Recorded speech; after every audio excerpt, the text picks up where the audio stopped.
I lived on a U-shaped street growing up. On my side there were 6 houses. 3 of them had boys. My family had the only girls. We were all friends and had neighborhood block parties, flag football, and everybody got along and played well together. We had that one friend whose parents never let you come into their house, and if you did, usually you were with your parents. It was the summer of 5th grade, and on a whim, a few of us decided to skateboard, which led into tag around the house right next to the house we could never go in. It was a little before noon, and I rounded the corner running when Mr. B stuck his head out from the carport door and asked me to come over. I obliged. He asked me to take a look at some photos for a surprise for his wife's birthday and wanted my opinion on them. I felt really grown up with such a task and was somewhat excited about it. When I entered, all seemed normal, no big deal. He had gone into his bedroom, which was just off the kitchen, to retrieve the photos when I heard him call my name. I peeped through the door just a little, unsure of going in. I wasn't even allowed to go in my parents' bedroom, so I was a little taken aback. Anyways, I do what I'm told and follow him over to the dresser, where he opens a drawer and pulls out pictures, which back then were Polaroids. I'm in total disbelief. It feels like a dream as he's showing me these photos of him, naked, spread eagle on his sofa. My fight or flight kicks in as he's asking me if I'd like to take a few pictures of him with this camera, and he could take a few of me if I wanted. I ran quickly out the door, through the kitchen, outside where I ran to my house and locked the door. I did inform my folks, but they just said not to go back to that end of the street, and that's it. My neighborhood didn't look quite the same after, and as soon as I was old enough, I left and never went back. Mr. B was a total creep. I'm thankful I've not run into him since. It changed my perspective on life in general. I'm a mom of 3 girls now, and I absolutely do not sugarcoat things. They are well informed on things that could happen, and hopefully they will always be smarter than me and never have to encounter such things.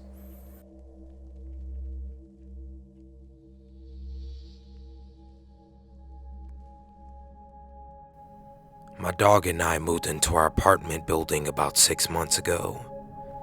I always cross the street to begin our walk, since my dog Acorn likes to walk on grass better than a sidewalk. One day, about a month after we moved in, I was walking in front of the greenhouse directly across the street when the man who lives there stepped out into his porch.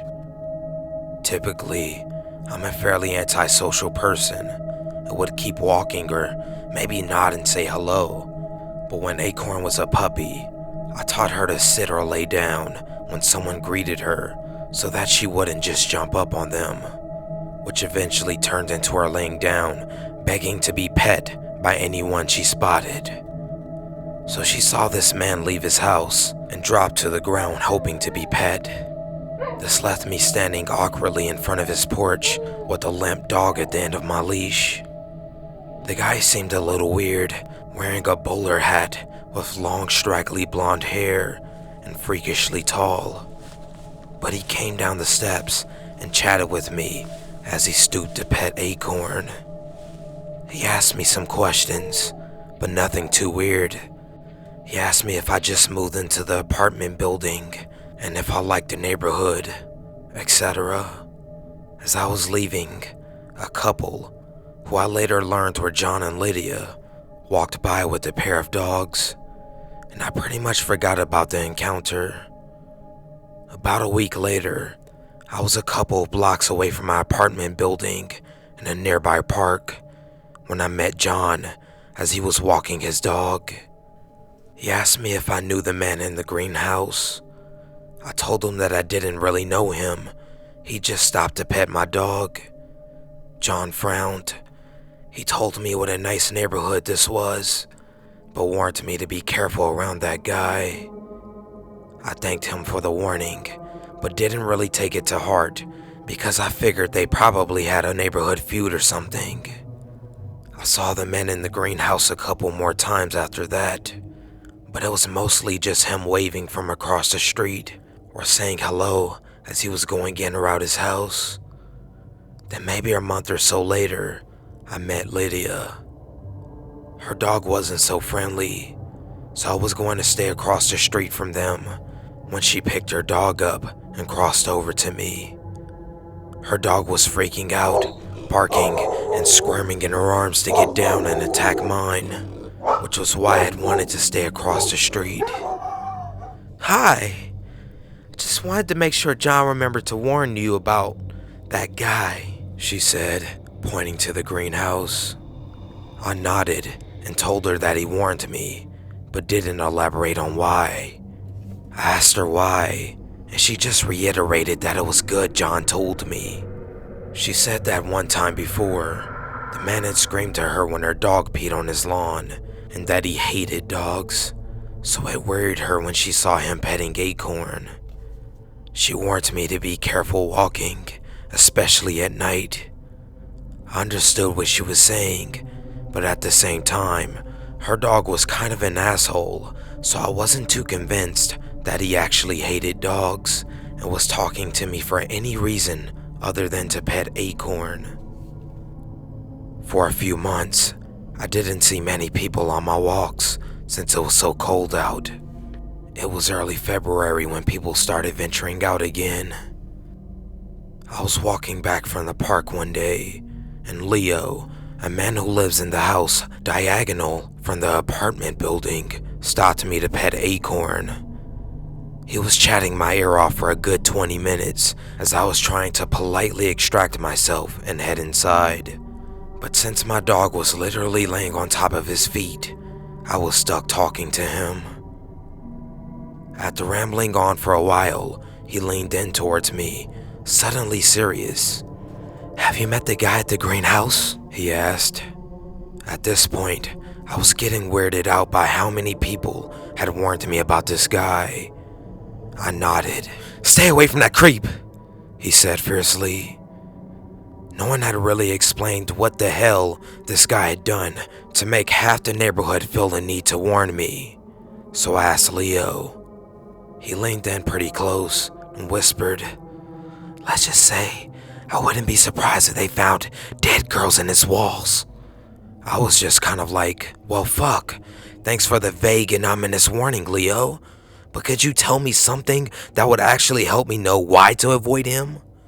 He didn't elaborate with my prompting, and I resolved to avoid walking in front of the greenhouse if I could help it, especially at night. About a week later, I was out walking Acorn with my friend Claire. We were about 3 houses down from the green one, in front of Mrs. Catania's house.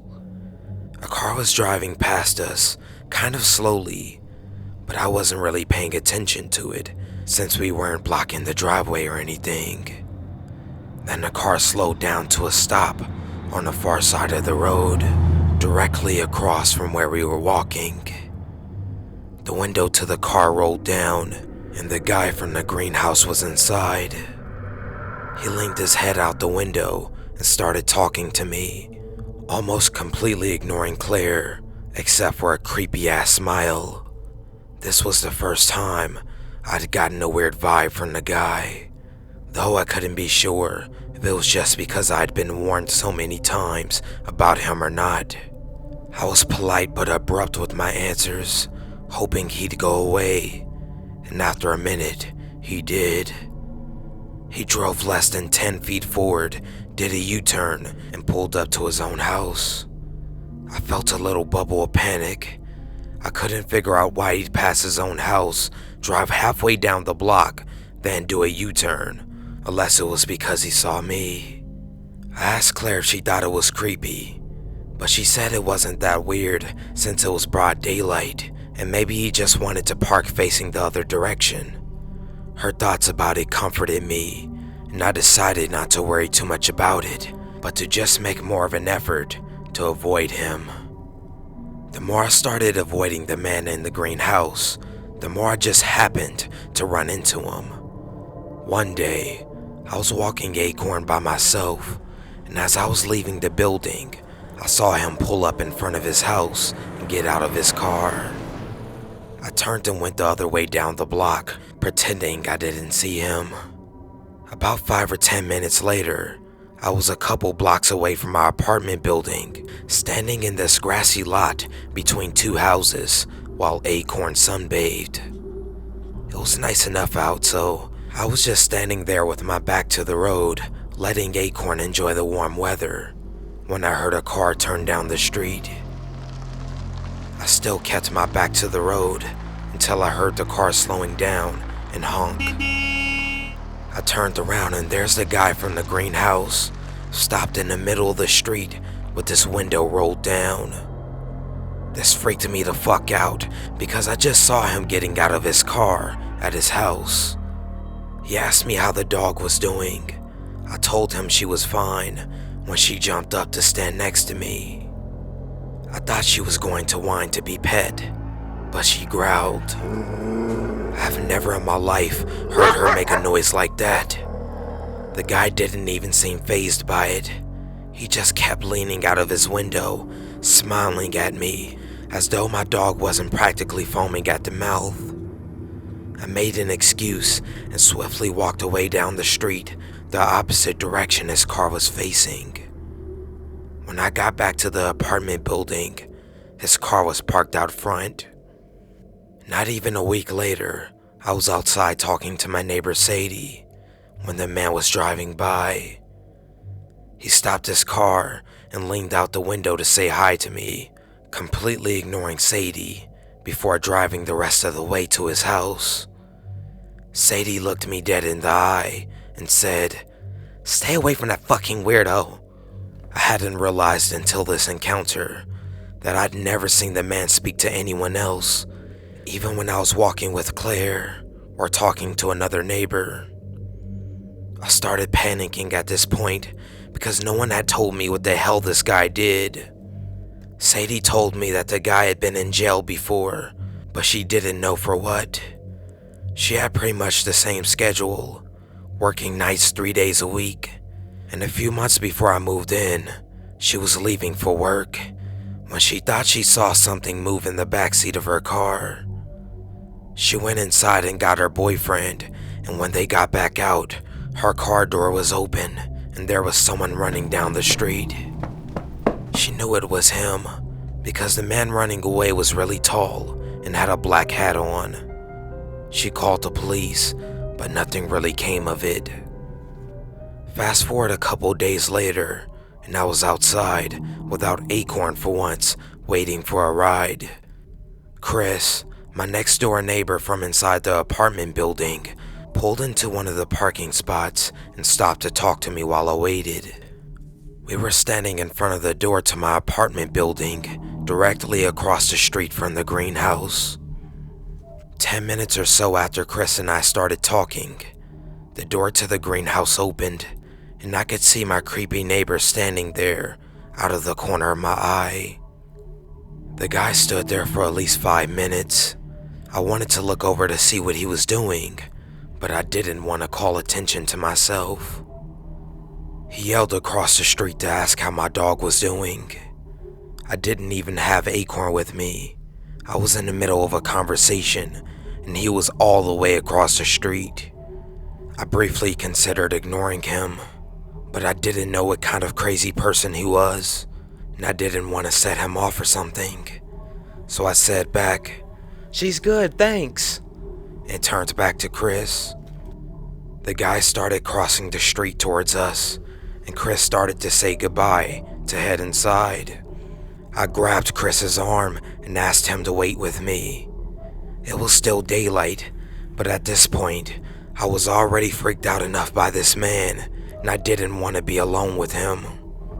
Chris must have been able to see the fear in my eyes, because he nodded and stayed outside with me.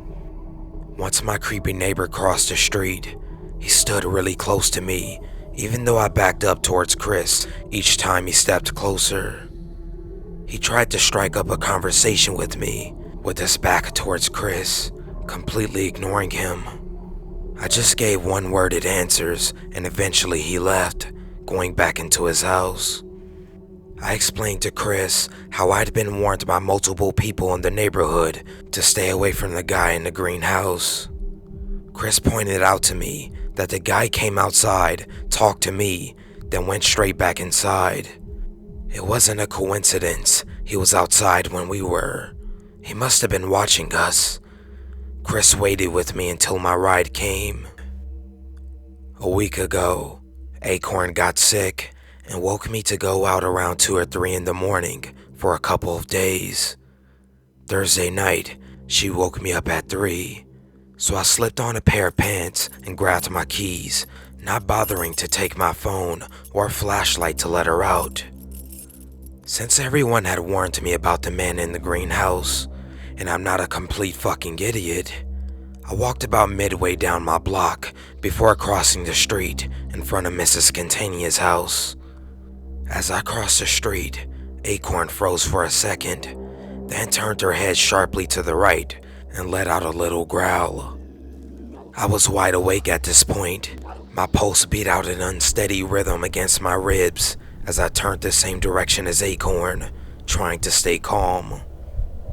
For a moment, I didn't notice anything unusual until I saw movement and realized there was someone about midway down the next block crossing the street the opposite direction as me.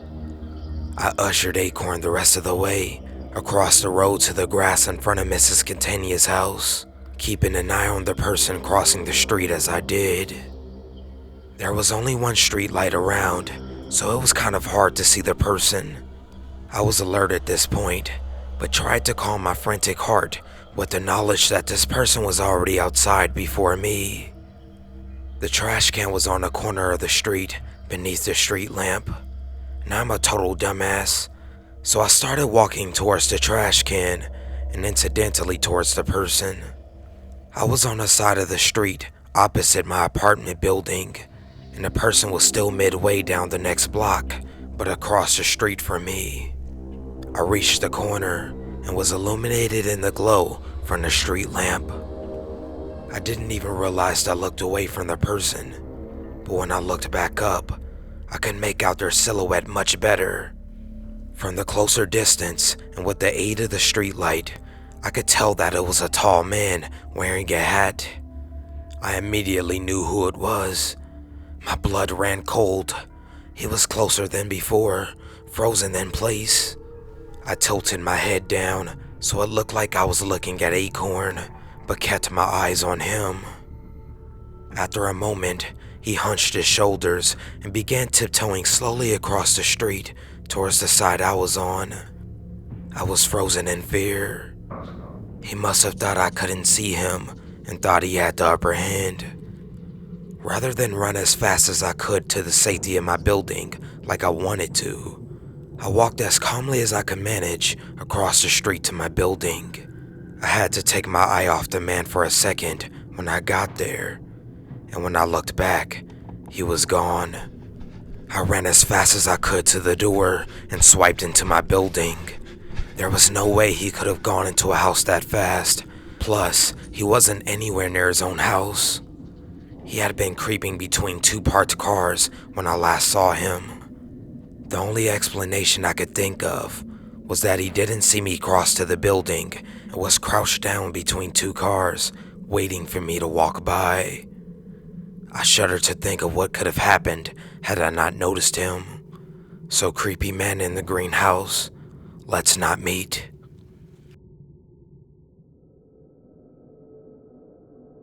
When I was about 3 or 4, there was a man in his 30s who lived with his parents in my neighborhood. His name was Daryl.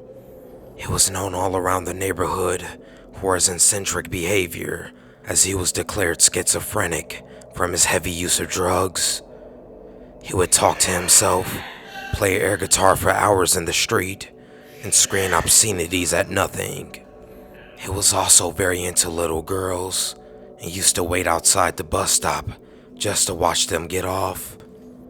My mother is a probation officer, and he was quite popular at the local courthouse, so whenever he was walking down the street, she would yell for us to come inside. One time, my mom threw out old toys of ours. She heard someone rummaging in the trash that night, but didn't go out to investigate. The next day, Daryl shows up at the courthouse for some charge, and he's wearing some of the toys my mom threw out. He says to my mom, "You can find such nice stuff in people's trash cans." That freaked her out, because the way he said it implied that he knew where she lived. A few weeks later, my mom is outside and Daryl approaches her. A week before that, there was a murder at a nearby hotel of a young woman. Daryl says to her, "Hey, did you hear about that murder at the hotel?" My mom tells him yes, that she knew. He smiled from ear to ear and just said, "She had 3 little girls too." He just walked away, laughing to himself. My mom was so creeped out and unnerved that he might have something to do with the murder, but we moved shortly after. We never saw him again after that, but his mom shot herself in their house and his father moved out, so I'm pretty sure Daryl isn't around the city anymore. Also, as far as I know, the murder was never solved. It's safe to say that I hope we never meet again.